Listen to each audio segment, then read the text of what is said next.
እኔ አምላክ ነኝ ያለበት አለ ወይ ምናምን ሲሉ ይሄ የምስኪንነት ጥያቄ ነው።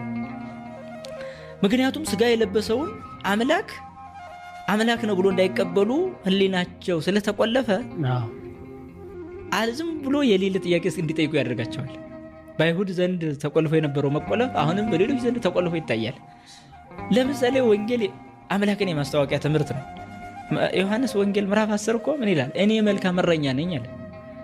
ምን ማለት ነው ይሄ? ማለት እኔ ነኝ እያለ እኮ ነው ያለው። መጠብቃችሁ እኔ ነኝ፣ መልካም እረኛ ነኝ አለ። በቃ ነፍሴን ላኖራት ስልጣን አለኝ፣ ላስነሳትም ስልጣን አለኝ ማለት እኮ አምላክነት ነው። ሌላ ምን ፈለጉ? በዮሐንስ ወንጌል ምዕራፍ 8 ከአብርሃም በፊት እኔ ነበርኩ። ታዲያ ከአብርሃም በፊት የነበረ አሁን ላይ ግን በ30 ዓመት የምናየው አካል ምን ቢሆን ነው? ለዚህ ጥያቄው ምላሽ የላቸውም። በራእየ ዮሐንስ ምዕራፍ 2 ላይ ሙቼም ነበር ተነስቻለሁ።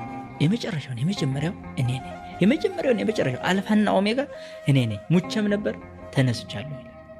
የመጀመሪያም እሱ የመጨረሻም እሱ እኔ ነኝ ካለ ሙቼም ነበር ካለ ተነስቻለሁ ካለ ታዲያ ሌላ በመጀመሪያ የነበረ በመጨረሻም የሚኖር የሞተ የተነሳ ምን አይነት ፍጡር አለ ታዲያ?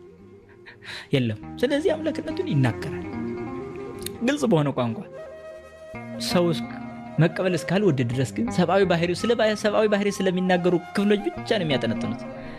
ምክንያቱም መጽሐፍ ቅዱስ ሰውም እንደሆነ ስለሚናገር ሰው የሆነበትን ክፍል ደስ ብለው ይቀበሉታል።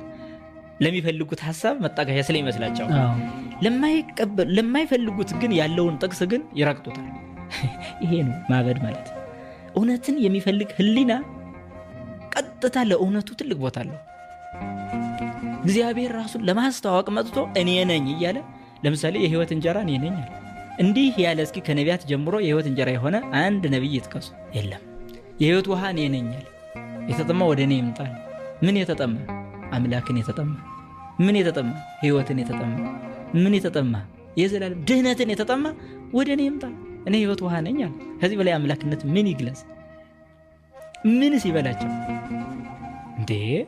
የህይወት እንጀራ እኔ ነኝ፣ የተራበ ወደ እኔ ይምጣ።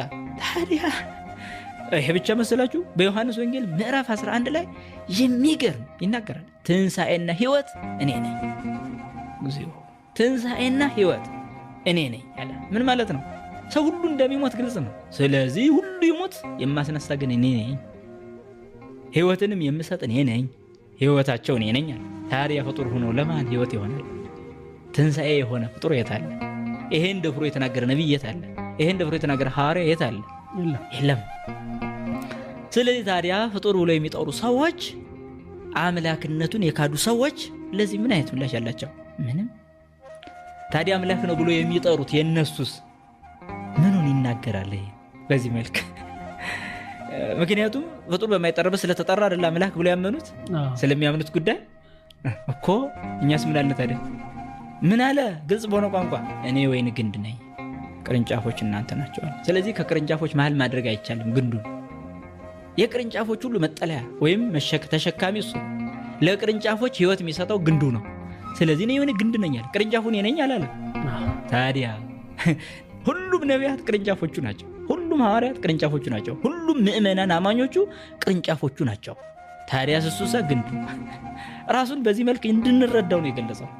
ዝቅ እያለ ሲሄድ ያለ ግንዱ ቅርንጫፉ ምንም ሊያፈራ አይችልም ብሎ ቁጭ አለ። ዝቅ ብሎ ደግሞ ያለ እኔ ምንም ልታደርጉ አትችሉም ማለት። ታዲያ ይሄ ከአምላክነት በላይ ምን ነው? ሌላ ንግግር ምን ይፈልጋሉ ሰዎቹ? እስኪ እውነት መዳን ለሚፈልግ ይሄ በቂ አልነበረም? ዝቅ ብሎ ምን አለ? ያለ እኔ ምንም ልታደርጉ አትችሉም። ታዲያ ፍጡር ከሆነ ያለ እኔ ምንም ልታደርጉ ብዬ መናገር ይችላል? ሆነ እኔ አልችልም። ኢሳይያስ ይሄን አለ ነው? አብርሃም ይሄን አለ? ይስሐቅ ነው ይሄን ያለው ነው? ዮሴፍ ማን ነው? ዳዊት ነው? ያለ እኔ ምንም ልታደርጉ አትችሉም ያለ ፍጡር እስኪ ሊያሳዩ ይችላሉ?